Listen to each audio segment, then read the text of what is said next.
In today's episode, you will learn how one couple has grown a thriving business by talking about...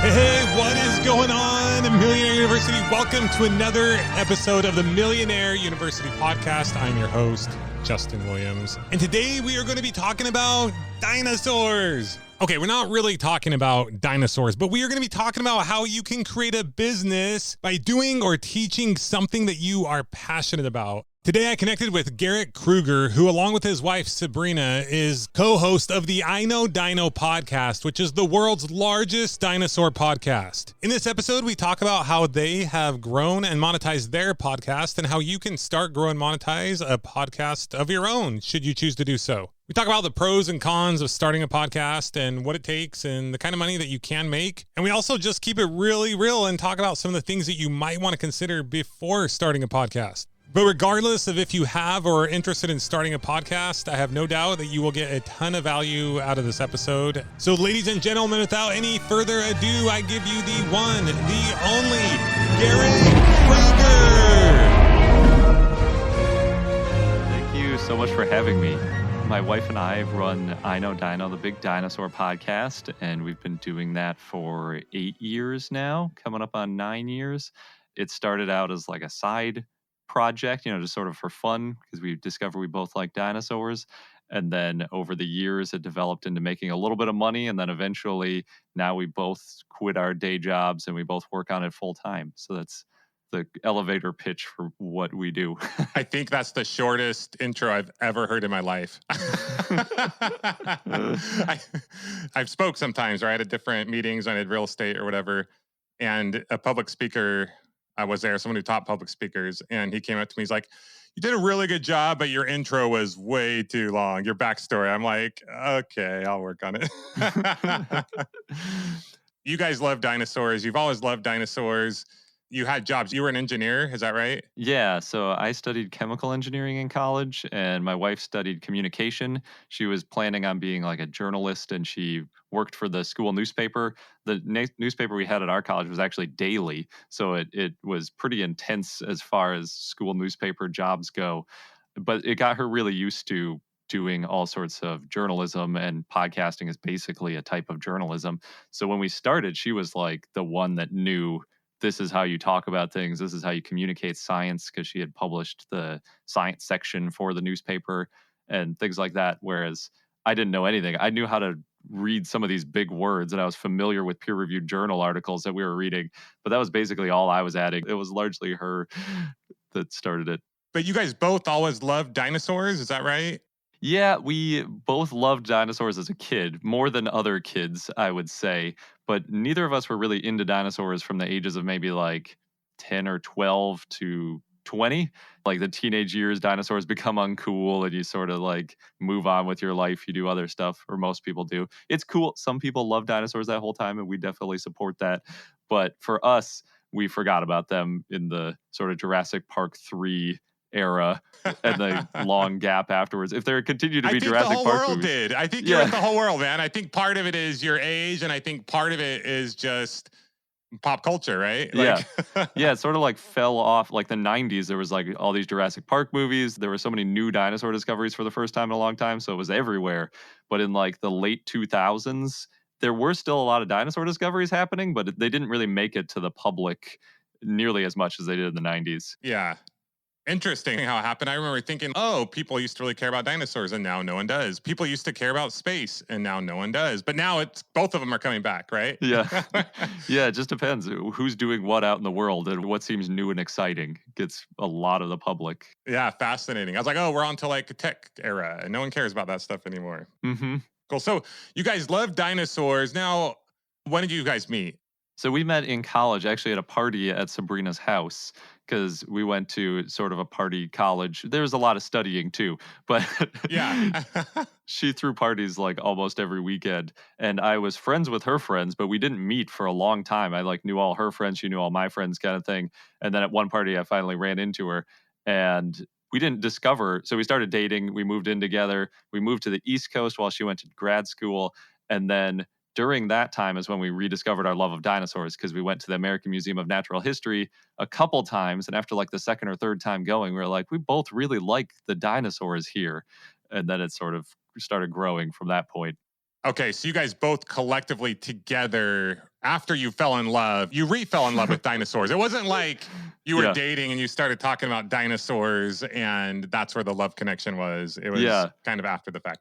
It would make more sense. And a lot of people assume like, oh, you're both dinosaur people. So obviously that's how you connected. But we connected over all sorts of other random, stuff like bands and things that a lot more common people for people to connect over. And then dinosaurs came later. Because I listened to probably your most recent episode and I was like, oh my gosh, these guys are like dinosaur nerds, right? Like dinosaur fanatics. Like, this is like interesting to me. I was more interested because I like dinosaurs. I watch Jurassic Park. My wife claims that she loves dinosaurs, but after I listened to your guys' podcast, I'm like, babe, you do not love dinosaurs. Like, you have no clue about dinosaurs. I was fascinated and interested kind of in some of the things you were talking about, but I was more fascinated with the way you talked about it and to realize that there's an entire group of people out there who are as geeky into dinosaurs as you guys are. The nice thing about the internet is you can find these like hyper specific niches for every category in the world, because everybody loves one thing. It could be like a specific car engine. It could be, like you were saying, space, could be dinosaurs. There's all these things. And if you're just walking around talking to people, you're going to be that one nerdy person who's really into it. And maybe when like a new news story comes out, people ask you questions about it. But other than that, you're just like way out there on your own. But with the internet and with podcasting, you can find that community of like really intense people who are very much into the same subject as you. That's awesome. So you fell in love, you've refound your love for dinosaurs, you got married, you had a dinosaur wedding, I think, right? Mm-hmm. Yep. Okay, very normal, very normal. You had a dinosaur wedding, but you were still working full time. Like, where was the transition to thinking, oh, we should probably start a business teaching people about dinosaurs? Yeah, so I would say the first thing was I got laid off from a job and I was looking for more jobs. And my wife was basically like, don't look for more jobs, just do I Know Dino full time. So I did that. And then shortly after starting that, I went to get an MBA because I was like, I need to learn more business because neither of us had any business knowledge. And that seemed like a good way to do it. And it was helpful. It helped me a lot with negotiating and understanding contracts was like the biggest thing. There are definitely other ways to learn these things, but that's what I did. And then after that, I kept doing I Know Dino. And then after it continued to grow a little bit more, we hit a dollar amount that would basically pay our mortgage. That's when my wife quit. And then we started working on it full time. So now we're at like part 2 of the 3 of the story. Let's go back to part 2. We know how you met, fell in love with dinosaurs. How did you start I Know Dino? Like, did you want to start a business initially with dinosaurs, or was it more of a hobby, or what happened there? Yeah, so I would characterize my wife as like a serial entrepreneur. So she's tried lots of different businesses over the years, and a lot of them have to do with books and publishing and things like that. But one of them was she liked doing different websites. She really likes website design. So when we first discovered our love of dinosaurs, one of the things we noticed was there are all these dinosaur museums all over the place. There's hundreds of them in the US, but they're really hard to find because a lot of them are kind of small and they don't necessarily have good websites, don't have good SEO. So we decided to make a website where we would have a map of all the dinosaur museums. And it was mostly self-serving because we wanted to go to them. And we're like, we should compile this map and then we'll be able to find these things when we're taking a road trip or we're visiting a city or something. Sabrina started that basically. And that's where the name I Know Dino came from because that was a domain that was available. So we did that for a year or two. And we did a few posts here and there, sort of like, there's this new dinosaur, or hey, 10 things about dinosaurs. And then after a little while, we started seeing all this news about dinosaurs, and I was looking for a podcast because I listened to a lot of podcasts that covered all these dinosaur discoveries, and when there wasn't one, that was sort of like maybe there's a need for this. We want it. Maybe someone else wants it. So we decided to actually start the dinosaur-focused podcast because there weren't any at the time. Gotcha. So knowing Sabrina was a serial entrepreneur and had a lot of ideas for business, it sounds like it was kind of a combination of this is something I'm interested in. This is something I love. I'm passionate about. I want this to exist anyway. And if there's a chance that I could share with other people, which is cool, and make some money from it, then awesome. Let's dig in and see what happens. Definitely. Yeah. It's that thing people often say where it's like you need that combination of what you're interested in and what the world is willing to pay for. So, well, what I love is you guys, what I call like entered the corridor. You took action on something. And then from that action, you got feedback and you realized, okay, we're learning a lot. We're doing some cool things. But, and I think I heard you mention this in another podcast, there's not quite as many eyeballs right now on this specific thing. They've kind of moved over to social media and stuff like that. I think you mentioned. But then you're like, there's not a podcast. Let's try a podcast. So it's kind of the whole, throw a few things at the wall, see what sticks, and then kind of double down on that. Is that somewhat accurate? Definitely. I think we started the website in 2013, I would say. And then by 2013, there were not a lot of people going to like new blogs. It was everybody's going Facebook, everybody's going to Instagram. There was a time in like the 90s and the early 2000s where you could put a blog and make that a full-time living just from the ads running on a blog, but we're not really there anymore. So, started the podcast. Let's kind of get into teaching session, if you will, like the masterclass part of this. Let's talk about how to start a podcast, how to grow, how to monetize, and part of that being how you guys did it. And then I think you guys have a podcasting course as well, which... Yeah, we're not really doing the podcasting course anymore. That was another idea of my business development wife that we tried, but we pulled back on it. Okay, but I love that. That's important too, because you pivoted from that. Sometimes what I notice with a lot of entrepreneurs, there's a lot of groups of different people, right? The 1% is the 1% for a reason. But first off, you have most people who don't even recognize or see opportunity, or they don't take risks. They just don't know what's available. Then you have another group who knows there's a lot of things out there, but they never take action. So you guys took action. I mean, sounds like in part thanks to your wife, but sounds like you were along for the ride. So good for you. So you guys took action.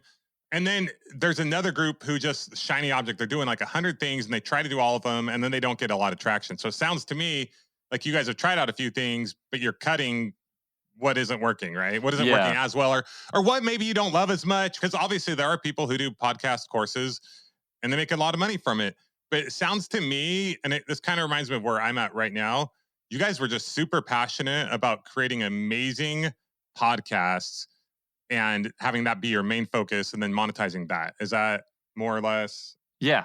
Yeah, definitely. And you're right about the shiny thing, want to try new stuff. I think you need both of those. You need that excitement about trying new things. And I think we're similar to you and your wife, where it's like, my wife is the shiny new thing. I'm going to go do that. And then I'm the more realist one where it was like, well, let's see which things are working and pull back on the things that aren't working. Yep. And that push and pull, eventually you end up with things that are successful. Yeah, my wife and I were totally opposite of you guys, though. Yeah, I know. My newest idea from yesterday, by the way, you're now an owner in Millionaire University. Congratulations. You're an unofficial, official owner of Millionaire University. Because my recent idea, and I kind of had this idea for a while, but just yesterday I made it more unofficially official, is anyone who comes on the podcast for an interview gets 100 shares of stock in Millionaire University. So that's my latest idea. You'll probably hear more about the details in a few weeks. But cool. That's a fun idea. Yeah, I'm a big believer in abundance. What's a way that we can compensate the people who help grow Millionaire University? And I have this vision that Millionaire University, some people might laugh at this, but I really think it can happen, but not everything's happened that I thought could happen. But I believe like Millionaire University can become $1 billion company, right, over the next 10 years. So if it does, your stock will be worth 100 times what it is right now. So anyway, and it's a fun way to get people to help want to make content and be a part of the movement. And I see this in Bitcoin and Tesla and other companies. When people have ownership in it, they're promoting it and they're talking about it. And I think, hey, why not reward the people who help in that? So anyway, that's one of my latest ideas. But yeah, I got a new one every day. Yeah, you need the new ideas, because without the ideas, you've got nowhere to go. Totally. And you have to try new things. But the hard part is always when you say like, oh, this isn't working, and stopping and like actually giving up on it. I think of like Shark Tank too, where there's always somebody comes in and all the experts are looking at them and going like, no, you need to put your energy into something else. Like, I see that you're passionate. I know that you work hard, but do something else. Let's talk about that for a second, though, because I think there is a time and a place, and there's 1,000 stories or 1,000,000 stories on each side of the coin of that, where everyone told you no and you kept going. Or people told you no and you kept going and it didn't work out? Like, I guess neither one of us probably know the answer, but do you have any thoughts on that? How do you know when to keep going and how do you know when to cut bait? So I do it, and it's probably because I have a pretty scientific approach to a lot of things. And also, marketing is usually more of a scientific, want to do actual experiments and sort of know what your outcomes are expected to be. So, what I like to do, and the way we kind of do it now, is we meet once a month and we sort of go over how things are going, but we'll pick like a timeline. So, we'll be like, okay, we're going to look at how well this works for 6 months. And then if it's not getting any traction in 6 months, we're going to cut it. Because if you don't have like a predefined time, it's so easy to be like, well, let's just try a little longer. Let's try a little longer. Let's try. Maybe this new idea will work. But if you have that predetermined and it's not set in stone, obviously, if it's like, oh, but there's this huge thing happening next month and it might be a good opportunity. But in general, it's like if you have that timeline, which is what we did with our podcasting course, we're like, okay, we're going to do one cohort. We'll see how that goes. And we got a couple of people through it and it was fun, but it was way more work than it was worth for us. So we were like, okay, time to cut. Yeah, what I gather from you guys is you're just creating amazing podcasts, which I mean, everyone has what the main focus of their business is. Some people do podcasting as a side to support their podcast course or what they're doing, right? For you guys, like your main thing is the podcast, and then everything else you do is to support that, it seems like, which anyway.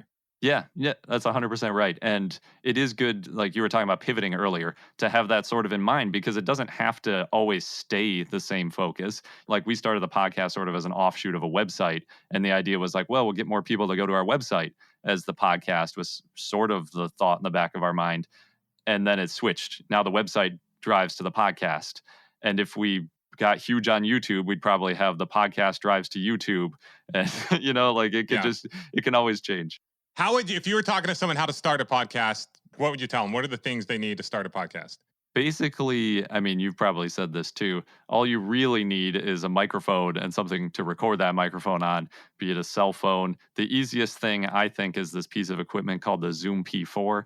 It's like 150 to 200 bucks. It's got good preamps and it does XLR, which is a lot of big jargony words, but it makes it easy to record. No, I love it. And the truth is, we've never done like a best practices, podcast practices on this show before yet. So this would be a fun 101.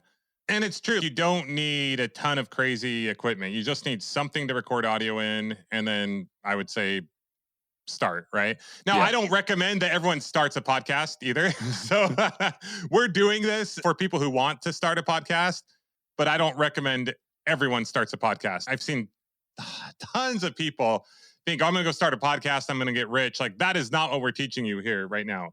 A podcast can be something to help with your business. And if that's something you're interested in, these are some of the best practices, but it's not necessarily for everyone. So, yeah. I would say one of the big things when we were doing our podcast course, our first big lesson was like, figure out what you have a passion about enough that you can talk about it basically every week indefinitely. Because if you're not passionate about it, you're going to stop. And then like, it's not even worth starting because you need to do it for years in order to get to a scale where it's worth all that effort. And if you can't imagine talking about that topic for years, it's totally pointless to even get into it. Totally. And that's how I am with what do I do in my free time if I can. I like helping people and I like talking about business. And I like playing pickleball. And sometimes I like to try to learn how to surf, which I fail at a lot. But yeah, other than that, it's like spend time with my family. And I love talking about business. So why not talk about business and try to do it on a podcast? I love systems and processes. And I love interacting with people and meeting people. And yeah, so it works great. And then you guys love dinosaurs. So it's awesome.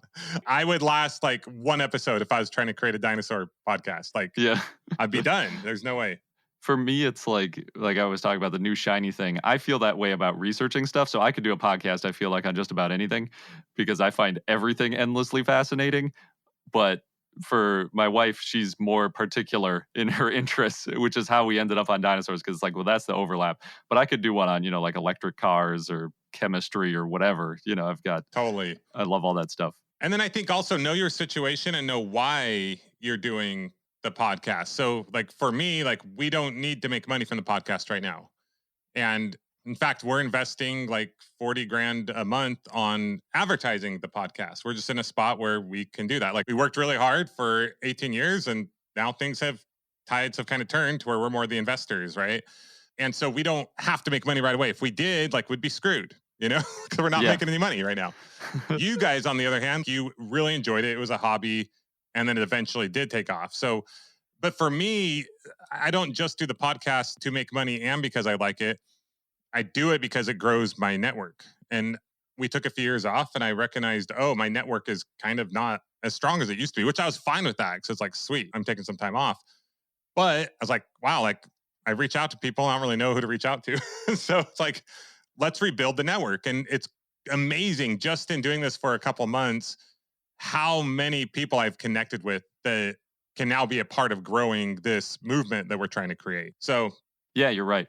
There are a lot of reasons to start a podcast, and they're not all just like, I want to be the next Joe Rogan, Totally. I want to make all the money. There's networking, there's learning new things, there's having fun, there's all sorts of different things. But you have to be, like you said, you have to know what that is, and you have to make sure that it actually works for you in your own life. Totally. And if you have an interview style podcast, which I know you guys isn't mainly, well, it is a little bit, but if you do, it's a great chance to be able to reach out and be able to talk to someone that you normally, maybe they wouldn't take your call just because they have a lot going on or whatever. Absolutely. Right? I think for us, our favorite thing is interviewing people because, like you said, you get to meet these awesome people. You also, from our perspective, we didn't study dinosaurs. So in the early days, we could just ask our dumb questions like we were in a lecture hall, like the kid keeps raising his hand like, hey, what about this? What about this? I can't figure this out. But then when we survey our audience, we basically found we have two different groups. We have the group that really like the interviews, and we have the group that really just want to hear us talk. So we kind of do both, because if we were in a bigger niche, we'd probably pick one and be like, okay, we're going to be the interview show, or we're going to be the just talking show. But dinosaurs is kind of a small niche. So we want both. We want everybody still sticking around, and we enjoy the interviews. So yeah, we're going to keep doing them. I love that. And I think that's huge. Do like what you love to do, right? But you got to make sure it makes money too. If you don't need money, that's fine. But I think the goal of Millionaire University is to help people make money. So I think we're sticking with that theme. And then part of it is self-serving. Like, there's questions I legit want to ask you. So it's like, you get it. That's another benefit. So, all right, we've gotten really far in this course so far. So you get a microphone, and then what do you do with those recordings? So you got to edit them. I have heard podcasts which are not edited or barely edited, and that is not the approach I would take. I think it sounds a lot better for almost all topics. There are some where it might work okay doing live, especially if you're really experienced and you don't make a lot of mistakes and you're really on top of it, like expert broadcaster level. Maybe you don't need a lot of editing, but in general, most of us need editing. I know I do a lot of editing. I think I heard that you do some editing too. I do a lot of editing, and we're trying to outsource that as much as we can, because it's one of the things I teach people not to do is all these things that take a ton of time. And anyway, we'll get there. Yeah, outsourcing is important. But in the beginning, if you're trying to do it cheaply, you can edit on your own. There are tools like Descript is a pretty good one that makes it pretty easy. Hindenburg is another really good one if you prefer a slightly more traditional like waveform editor. If you're ever editing music and that's sort of how you're getting into podcasting, I might use something like that, or Reaper. There's a million of them. Anyway, pick one, watch YouTube tutorials on how to edit, and then start editing.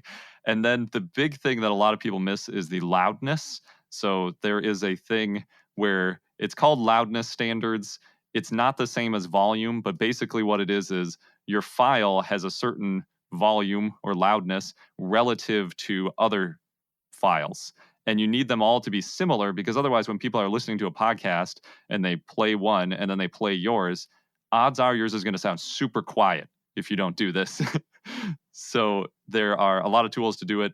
One of the big ones is called Auphonic, but it's built into things like Descript. You can do it in Isotope. There's a lot of ways, but you got to make sure it's loud enough. People rarely complain about it being too loud, but they very often complain if it's too quiet because they can't hear you, and then they're going to likely stop listening. So this is something I heard you talk about, and it really stood out, because we try to do some leveling our shows, but I have no doubt that people get on and they'll listen to one and they'll listen to another one and they got to it's like they got to turn down.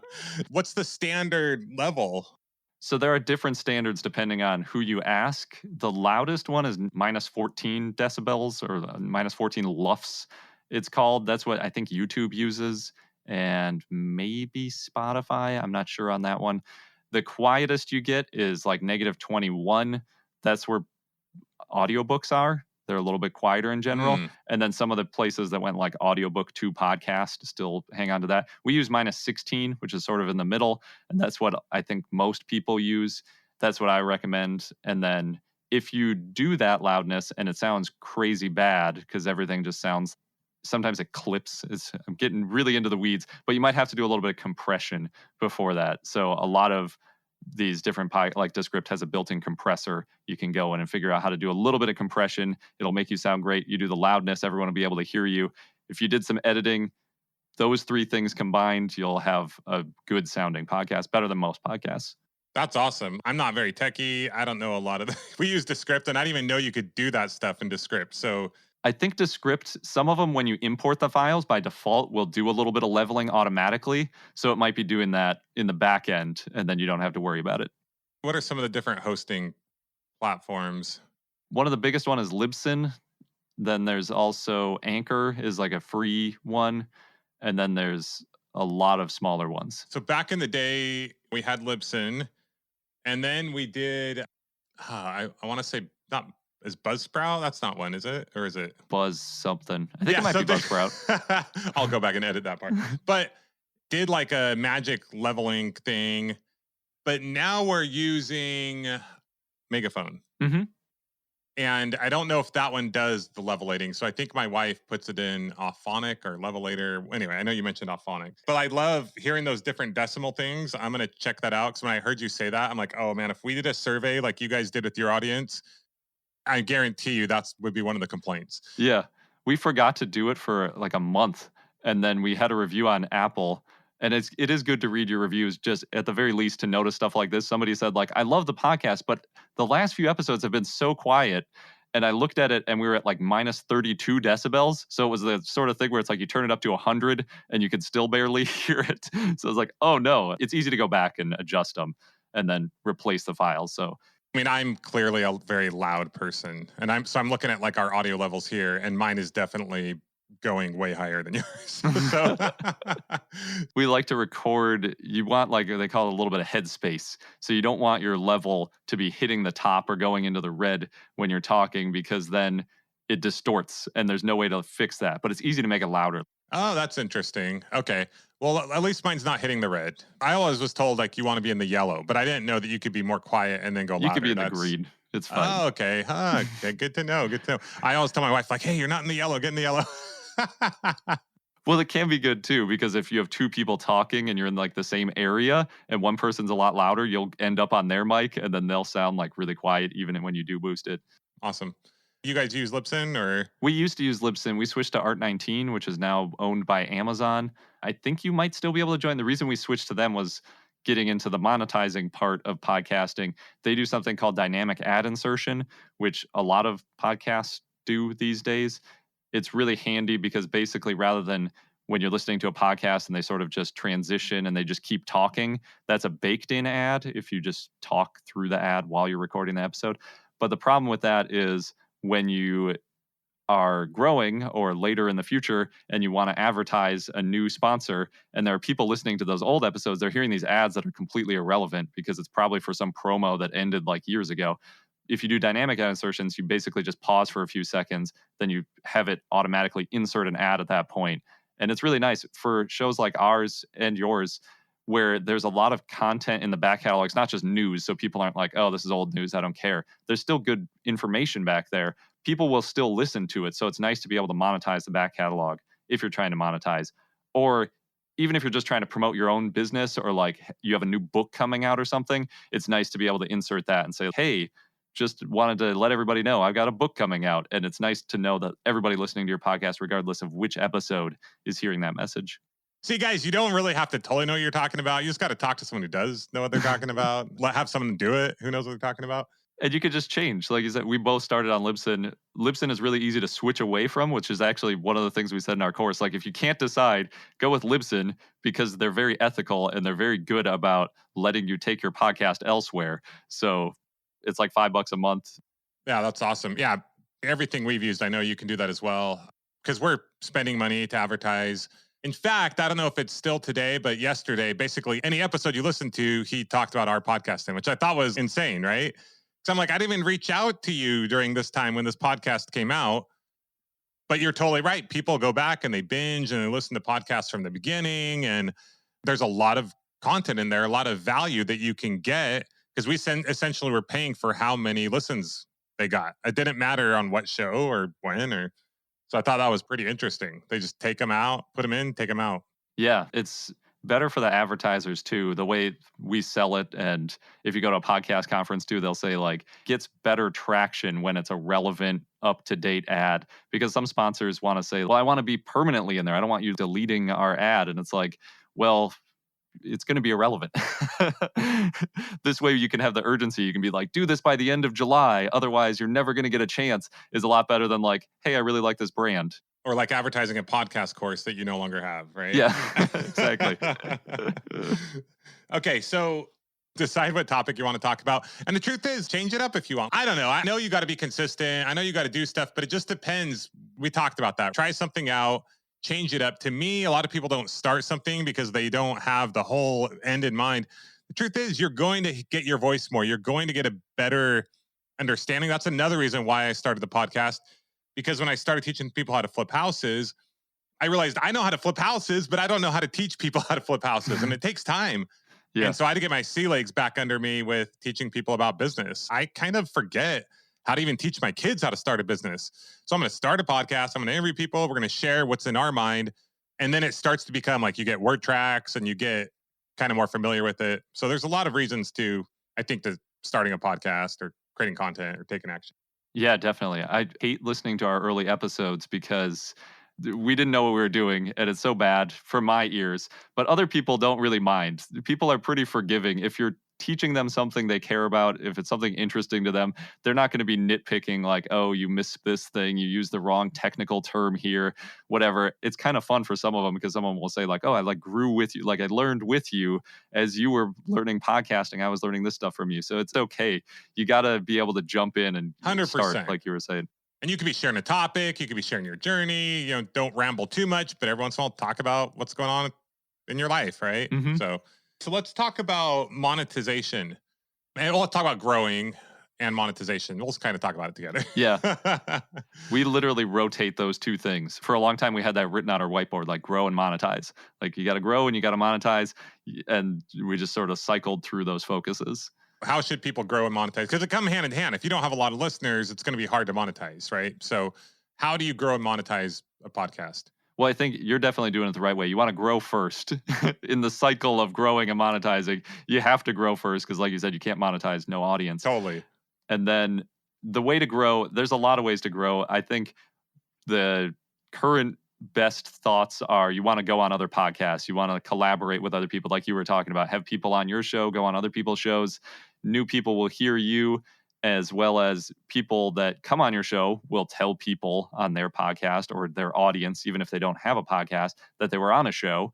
And that's a huge help. That's probably the biggest thing you can do. But there's only so much of that you can do. So if you want to do other stuff, you can do things like either have some sort of membership thing where you're offering extra stuff to people, and that could be free. So you could give away like free stuff to like newsletter people when they subscribe. You can have a website that you direct people to that also, or I should say, if you have a website people are going to, you can direct them to the podcast with some sort of benefit. Just anything you do that also adds value. Think about how you can give that to people in order to direct them back to your show. Sort of like we made a free book that on every page, basically at the bottom, it's like, listen to this episode if you want to learn more.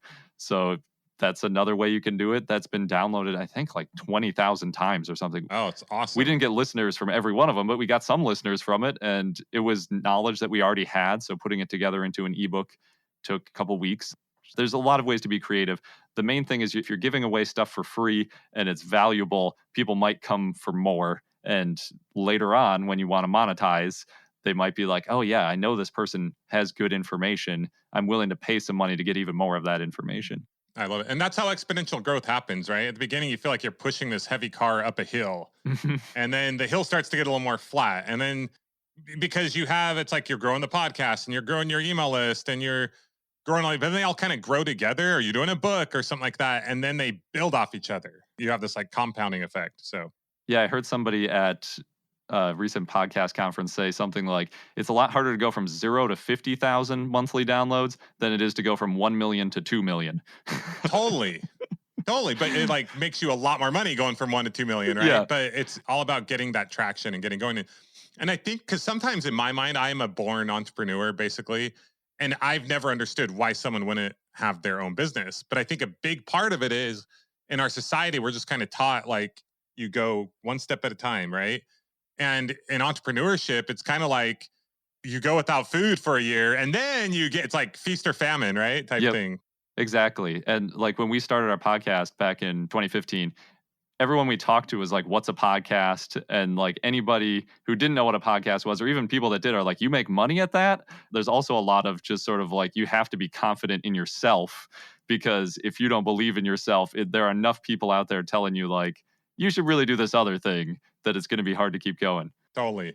Let's talk about that making money on the podcast. So you're growing your show, and there's a point where you're like, okay, let's try to make some money. What are the different ways you guys are monetizing your podcast? Yeah, so we have two big major ways, and they're pretty common, both of them. The first one we already talked about is advertising. So we reach out to different brands that have dinosaur related stuff. There are a lot of brands that have dinosaur related stuff.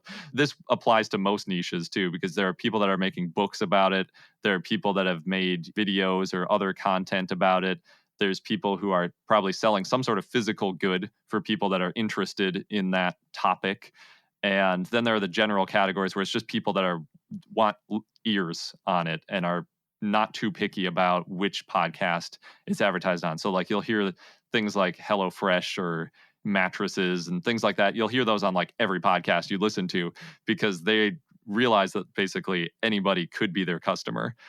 So you can look for those types of advertisers. That's one big stream. Where would you recommend to look for advertisers? Way that's been the most successful for us is finding brands that we are sort of uniquely positioned to communicate their message, or we can find an angle where it's like, oh, I bet this brand might appreciate this about the way we could communicate this, and reaching out to them directly. So you can find niche brands. And then I know there are some specific places you can look or companies that can help you get sponsors, right? Yeah. Have you guys ever done that? Or can you speak to that for anyone who's listening, to give them some more guidance and direction? Yeah, I think Megaphone does that. You were saying you're on Megaphone. I think you can do that. One of the ways, this is like a sort of a lower income version, but there's dynamic ad insertion, or sorry, not dynamic, programmatic ad insertion, which is a type of dynamic ad. And those are ones where you don't even read it. So the advertisers just buy space and it just shows up in your show seemingly magically. Those are like commercial breaks that you'd hear on radio or TV. And those are the easiest because it's most hosts is just flipping a switch. Then another level to that is you can get basically an advertising agent who will go out, try to sell your show, take a cut of the value of the ads that they sell. Then you have to usually host read it on your show. And there's one that you can DIY called Podcorn, where it's just like podcorn.com, I think, if it's not .fm or something unusual. And you go there and basically there's a list of sponsors or potential brands. They say what they're looking for, what kind of ads they're looking for, and you can send them a pitch. Basically, you can say like, oh, I'll do this many episodes for this many dollars, and this is why my audience would love what you're selling. Okay, yeah, it looks like it's podcorn.com. Okay, it's a good one. We've gotten some sponsors through there over the years. Awesome. Yeah, I think you mentioned you might need to reach out to a few of them. Yes. But it's like, still, if they're basically saying we're interested in doing this, and so what, you got to reach out to 10 to get one, there, at least there's an interest there, versus the other approach is reaching out to people who may or may not be interested, but they're in your niche. So it's like there's pros and cons to both, I think. Yeah. In the beginning, we had a lot more luck on Podcorn because there were a lot of companies who are like, what's a podcast? Why would I advertise on a podcast? But now that more people know, you're finding a lot of success. It's once again, it's the exponential growth thing. It's the compounding effect. Like now people know who you are, and it's probably not as hard to get. Definitely.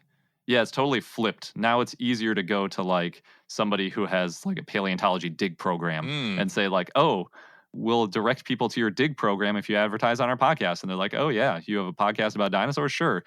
That's so cool, because I've been studying you guys last couple days, but it's interesting how like a show I heard was from earlier this year and then over maybe a year and a half ago or whatever, right? So it's like, it's cool to hear the journey continue to evolve. And you Yeah. guys started out, you went on like a trip and you would just talk to the people at these museums. That's like how, like, let's just do whatever it takes, right? Yeah, and I'm sure you're very well acquainted with this and probably talked about it many times. But when you make a face to face connection with someone and they know you're a real human and not like a bot sending them an email, you have a much higher success rate in that sale. I was going to try to make a face to face connection with you, but you won't let me see your face. I don't even know what you look like. I've heard you many times. I'll just have to go online and see what you look like. Yeah. Sorry. Yeah, we switched. Well, this is inside baseball, but we're working on building a studio in our backyard. But it's taken us a while to get somebody to put down the concrete foundation. I'm going to do most of it myself, but I do not trust myself to pour concrete that everything is built on. And it's taken long enough that eventually my wife said, we need to put our daughter in her own room, which was our office. So now our desks are jammed in our bedroom. And I haven't gotten we just did that like a week ago. I haven't gotten the video and everything set up. Small tangent. What are some ways to get good audio? It's interesting. Right before this show, we're actually selling our house. So I had to take all the junk that was out of my closet, which is where I record. My closet's way too big. And I'm like, okay, the last podcast I did had too much echo. Everyone bring your mattresses in my room. So we're having the kids sleep on mattresses so they don't ruin their beds. So when people come and see the house. And I'm like, bring a bunch of junk in my office. And then afterwards, we're going to take it all out because we're showing the house. But it really helps. So what are some of the things that people can do to have good recording audio, or are you going to do with your studio? The number one thing for us, we live like 200 feet from a freeway, so we had to get new windows. The first thing is getting rid of the background noise. And then the next thing, like you said, is the echo and sort of that room treatment. So the best thing you can do, the best cheap thing you can do, what we did is you can just buy fiberglass. It's like hard fiberglass. It's not the kind of like pink fluffy fiberglass that you staple in. It's called Owens Corning 703 is the main one. And basically it's like rigid fiberglass and it's really good at absorbing sound. So you stick it up on the walls. I have one stuck all over the walls in this room now, and it makes a huge difference. When we switched rooms, I was like, oh, we've got a big mattress. It's our bedroom. It's got a huge mattress in it. Maybe that'll help. And I went to record one thing and all I could hear was echo. And I was like, okay. And then I put up these panels. I've got like 8 of them or something. And putting them in the corners makes more of a difference than putting them on flat surfaces. But yeah, there's a whole thing to it. But basically, if you'd buy like 6 of these things, I bought them for like $150. I bought a few yards of this really thin fabric at Walmart for like $5, wrapped them up. And then for like $150, I basically got rid of the echo in the room. So it's awesome.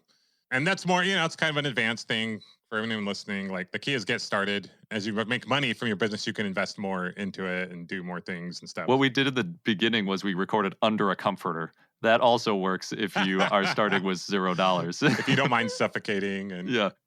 I know we talked about doing like a lot of editing, but I remember like Russell Brunson, he started his driving to and from his office on his phone, So it just depends if what your main focus is, the time and effort and energy that you're going to put into something. If it's just a side thing that you're doing, because also it's good to have content for you. Maybe you have a different funnel that's getting you clients, but you can direct them to the podcast just so they can learn more about you. Sometimes people aren't ready to make a buying decision, but if they know more about you, they can go check out your podcast. So maybe it's just a way that people can go learn more about you. And yeah, that's true. Make sure that you're not a bot.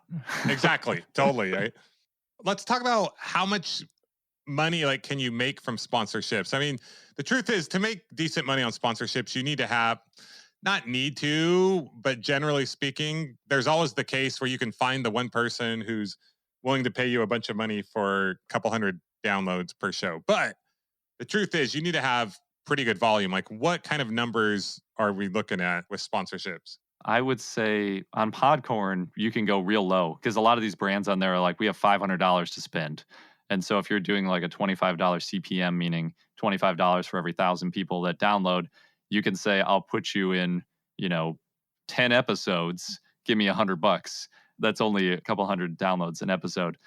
And some people will go for that. It can feel really good. We did a little bit of that in the very early days, and it felt really good to just get some money for our podcast. I think the first one we sold was maybe $500 being in like 3 episodes kind of thing. Cool. That's cool. it was a pretty high CPM, but that was one of those museums. So they were like, yeah, your audience is exactly aligned with ours.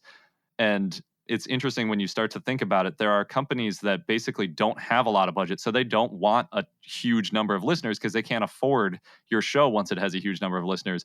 So we actually went through a really awkward transition that we're just finally getting out of, where it was like we were too big for these niches where they were like, I can't pay thousands of dollars. I can pay hundreds of dollars. But we were too small for the big advertisers who are like, I don't even want to talk to you unless you're big time, $5,000 plus. Maybe someday podcasting will get advanced enough to where they can distribute this many to this and this many to that. Or maybe you can. I don't know. Yeah. That's sort of what like Megaphone and some of those networks sell a group. But it doesn't make sense for you to work with someone for just a couple $100s. Yeah. Well, we've done it and it does bring in some money, but you get a much higher CPM when you're doing it directly because your specific show is always going to have like a lot of details to it that are unique to your show. And if it doesn't, you're probably not being that successful. So there's something about your show that makes your show your show. And if you go to an advertiser and you say, this is what I'm all about, and it's just like what you're all about, they're probably willing to pay more than if they're going to an agent who's saying, well, I've got this group of shows and they're all in business. And it's like, okay, well, I'll give you this dollar CPM and we'll see if it works. Because if you have a higher conversion rate, that's what really matters at the end of the day.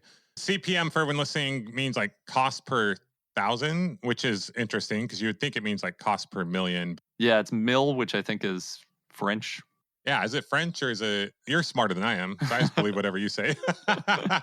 It's spelled like it's French. I was like, oh, is it Latin or something? But yeah, okay. Could be Latin. Yeah. Yeah. So let's talk about the other ways that you monetize your podcast. Yeah. Yeah. So advertising is on a good advertising sales month, the biggest one. Bad advertising month, it's the subscription, which is why it's nice to have the subscription because it's this nice baseline of money that sort of lets you sleep at night because it's like, okay, my mortgage is paid for, regardless, I might have to eat ramen this month, but at least I know I'm not going totally destitute. So we use Patreon, and Patreon is, I always described it like Kickstarter, but ongoing is sort of how it works. You give a specific person some money and then they'll give you some benefit on a monthly basis. And I like it a lot, but there are other options out there, especially for podcasting now.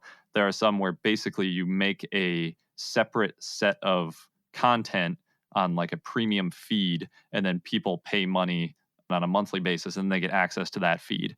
So I would say those are the two main competitors. There's like the feed-based ones and there's Patreon, which can do a myriad of different benefits. I love comparing it to Kickstarter because Kickstarter, it's like they really want to support you, but you also can entice them to support you more or more people to support you by getting some added benefits. But ultimately it comes from they want to support you. And just like Kickstarter, you want to have different levels and it takes a lot of time to figure out, okay, how much do I have to put in this level, which will get people to upgrade to that.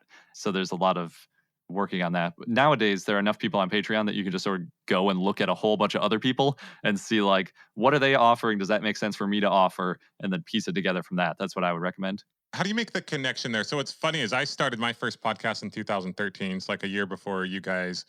And maybe Patreon was around because I only started hearing about Patreon when I came back from the dead, from hibernation. But hearing you guys have been using it for years. So maybe it just wasn't as popular or I just had my head in a hole or something. I don't know. It was small and it started out, I think the founder was in a band and was trying to raise money. So it was a lot of artistic stuff. In the beginning, there wasn't as much podcasting, but I think now podcasting might actually be the top thing on it. The really nice thing about Patreon is they give everybody who listens their own RSS feed. So depending on what tier they're in, you can give different access for different things. And then if they leave your Patreon membership, their RSS feed basically gets deactivated. So they sort of do a lot of that legwork for you. It's a very nice outsourcing of delivering of benefits. That's why I like it so much. So what we do is we offer a ad-free level, which is sort of our mid one. And that's the one that we finally got to be the most popular. This was one where we're like playing with the benefits.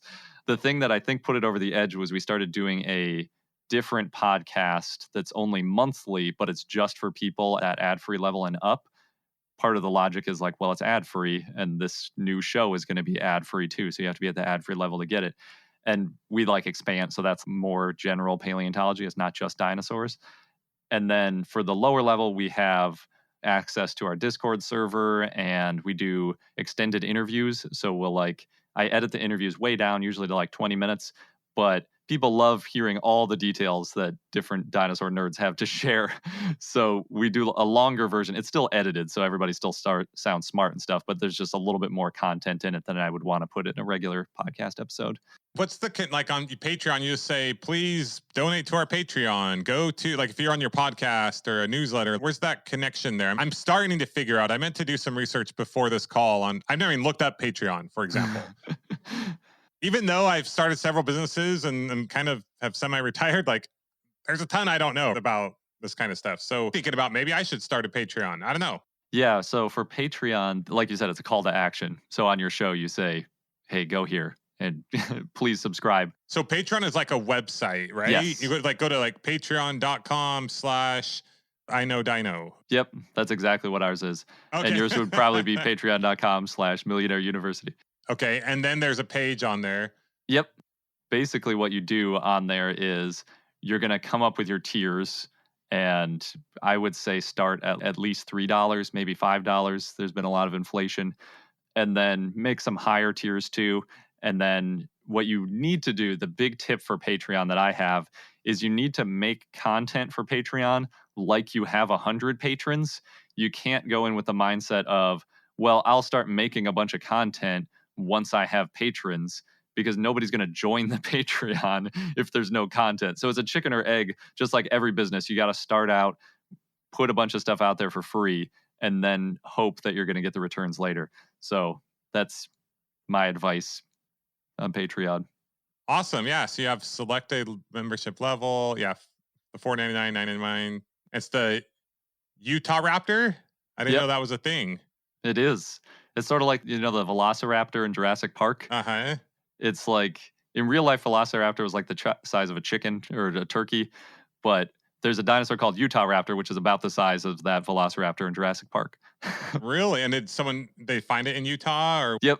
That's awesome. Utah has a lot of great dinosaurs. It's one of the best places probably in the world for dinosaurs is Utah. Really? I did not know that. And there's like a Terra. Oh, there's like a Terra dinosaur. My wife's name's Terra. So she loves dinosaurs. There you go. You got Utah and a Terra Raptor. Yep. Okay. So then Triceratops. Okay. Anyway, you just give them different names. And then it says what's included. Yeah. And then you have like a little video here. And okay. So you just have them go to this Patreon and then they can sign up to support you guys. Okay, cool. In the beginning, we would post all of our free content there too. So every time we made an episode, we would put our episode on there just so that it was sort of filling in the feed and it looked like, oh, they're actually doing something. But then once we started doing the ad-free level, once we had ads and we were doing ad-free levels, we just did those episodes so that you still see something at least once a week, usually more often because we do polls for some patrons. You can do all sorts of stuff on Patreon. It's pretty handy. It's less big of a deal for what your goals are. But if your goal is to like quit your job and sort of have like, I'm making some income level, then Patreon can be a nice sort of base level. I have some people, and it's also like an emotional support thing. Totally. Because our Discord server that we have has, a couple hundred people in it. I can go in there and just see people talking about the show and that they like it. And if I'm having a day where I'm like having a little difficulty getting going on it, I can read a little bit of that and it really pumps me up to go get work done. How would you compare? So you guys use Discord. Some people use Facebook groups. Some people use Circle. I've gone into Discord once to try to use their picture AI art that they have in there. Oh. But I'm like, what is this? We looked at their website. We were designing our website. What is going on here? Yeah. The reason we use Discord is because it integrates with Patreon and ours is only for patrons. So the nice thing about that is we don't really have to do much mod work because people are paying us to go in there. So nobody's going to pay us to like troll us, and it's less anonymous in a way. So people are less of a jerk. So that's why I like it so much. And I was talking to somebody also at a recent podcast conference, and they were saying, don't give anything away for free that you're also charging for. So that's our community, is our Discord community. Basically, we don't have a Facebook page. We don't have any other forum for people to talk because we just want to have the one and we want it to be the best one. So that's how we do it. I love it. Have you guys still doing like merch and stuff like that? Or? Yeah, We have it. Actually, it was really fun. One of the ways we made merch was we had a t-shirt design contest where there's this website called TeePublic. You can update or upload your own podcast or any other shirt. It doesn't have to be just for a podcast.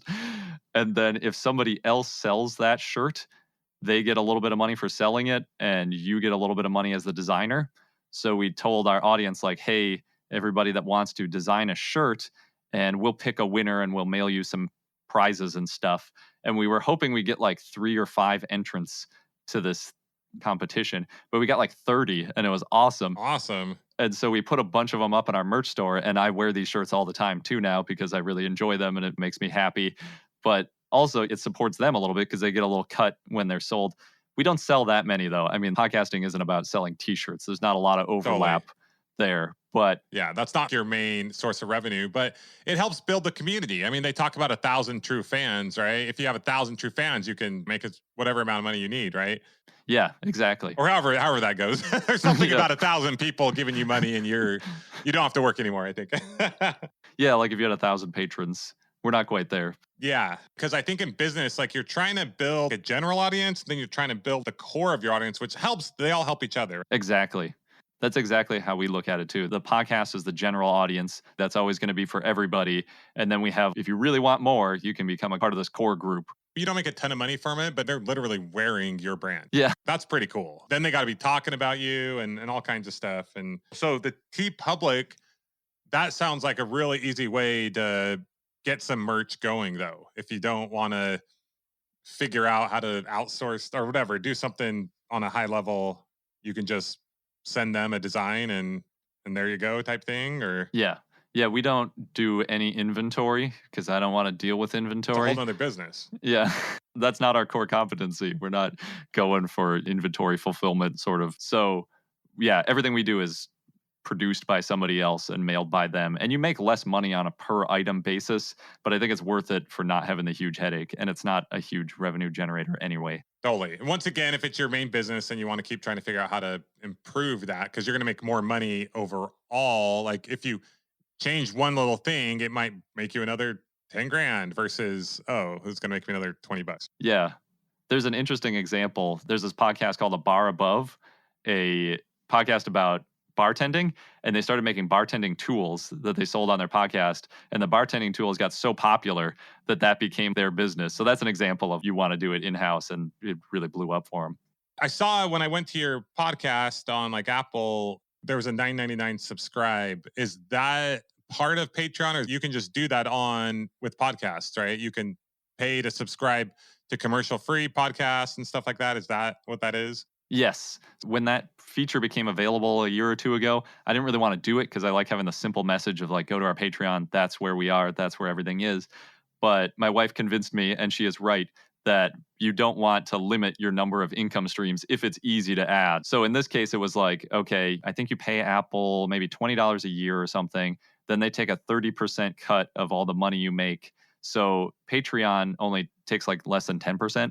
So it basically ends up being like a $10 level on Apple is equivalent to like a $750 level on Patreon, which we don't have a level for. So it's different. It's basically just like you were saying, it's just ad-free episodes is all it is. But some people listen on iPhones and want just ad-free. If they don't care about the other stuff that we offer on Discord and elsewhere, they just want an ad-free version of exactly our show.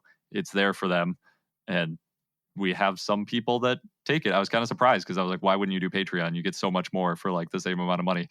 But totally. Yeah. But I think even for me, I mean, I guess if you're listening to the podcast, you're hearing the Patreon CTA quite a bit.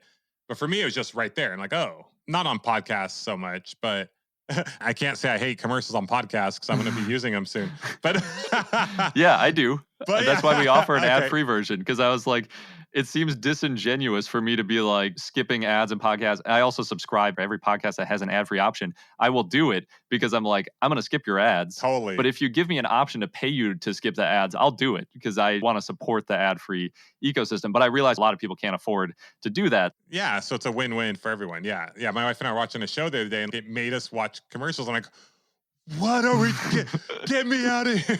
Yeah, exactly. That's how I feel too. I'm like, I'm wasting my time.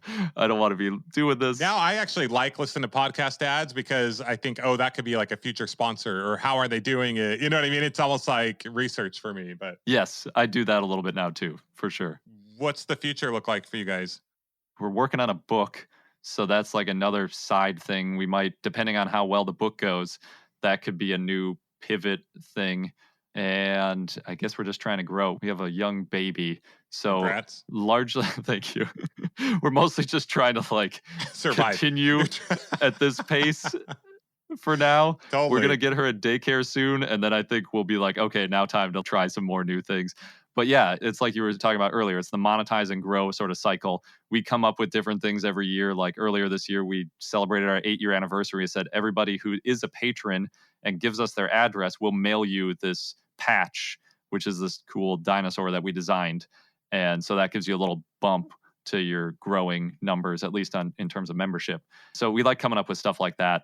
Awesome. Any final words to anyone out there who wants to make the jump but is a little scared or nervous or doesn't know what to do? What would be your one piece of advice to them? I would say, like we were saying earlier, find something you're really passionate about. And if you really enjoy it, and especially if you're interviewing people who you might not get a chance to talk to anyway, you are going to have a good time. And even if a year or two from now, you decide like, this isn't going to make any money, this isn't going anywhere, I've got other stuff to do, you'll still be happy you did it because you got to have a lot of fun. You got to talk to a lot of cool people, and you were not just grinding at something you didn't enjoy. And you learned a ton along the way. Yeah. I mean, I say this all the time, but people go to school for 4 to 12 years and they celebrate when they leave with a pile of debt. And yeah, because the goal was not to necessarily get rich. The goal was to learn. But if you can reverse engineer that and say, I want to try to like make a living out of this, but I'm going to learn from it along the way and hopefully have some fun with it. If you have that perspective, you won't feel like you failed, and then you won't be like, oh, I'm out. Yep, very true. Check out I Know Dino, the podcast, iknowdino.com as well. Yeah, this is an awesome show, especially if you love dinosaurs. If you don't, it's still awesome. Thank you.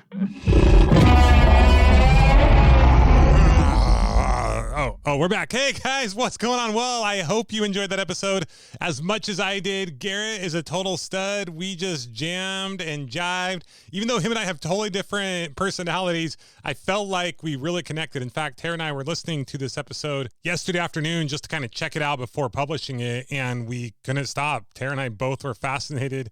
I love hearing myself talk. Just kidding. But we were fascinated by what he had to say and the things that we were talking about. So I hope you picked up as much and got as much value out of it as we did. If you love dinosaurs or you just want to check out their podcast to see how they go about doing it, go to iknowdino.com or check out the I Know Dino podcast anywhere you listen to your podcast. If you liked this episode, please consider sharing it with a friend. If you have yet to get our free business course, go to millionaireuniversity.com/training. And if you have yet to leave us a rating and review, that would be absolutely amazing. In our next episode, you get to be a fly on the wall as I do a follow-up coaching session with Lenny Tim. If you don't recall or know who Lenny is, him and I first connected in episode 26, where he shared with us how to start a mobility scooter rental business. And then in episode 27, I had him hang out on the call, and we did another episode where I am giving him feedback on how to go from a 6 to a 7-figure business owner. A 6 to 7-figure entrepreneur. So that was an awesome but very interesting call, and I haven't yet created the commentary around it, and I've gone back and forth on what to say. So honestly, I'm as interested and curious about what I'm going to say in that episode as you might be. And once again, I don't want to spoil it, but it was a very interesting discussion, and it didn't necessarily go or end up exactly how I thought it might or thought it would or should, but I think you'll get a ton of value out of it, and it'll help you in your journey of starting and growing your business. In closing, I want to share a quick thought with you. Over the weekend, I went with my boys to Grand Rapids, Michigan, where my oldest son, Brogan, competed in a freestyle trampoline competition. On the way home, we had a 5-hour delay on our flight, which led us to miss our connecting flight, which led us to being stuck for a day in Chicago. So we decided to make the most of it, and we toured the city. As a part of our adventures for that day, we went on a 90-minute architecture river cruise and learned a ton about the history of the city of Chicago and the architecture and the canal and just everything that went into building that great city and the absolutely insane, amazing, incredible buildings and architecture and commerce and everything that Chicago was and still currently is. At the end of the tour, our tour guide left us with this quote by Leo Burnett. "Reach for the stars. You may not quite get one, but you won't come up with a handful of mud either." In short, by following your dreams and creating your own business and creating a life on your terms, in your way, and creating something amazing for you and your family, if done in the right way, like how we teach you here at Millionaire University, you really have nothing to lose and a whole lot to gain. So get out there, take action where it counts, and reach for the stars. I'm not talking about just in your business, but in your family, in your health, in your faith, in everything you do. Be all in, go all in, and I promise you won't regret it. Until next time, this is Justin Williams, your Chief Money Making Officer, signing off. Class dismissed.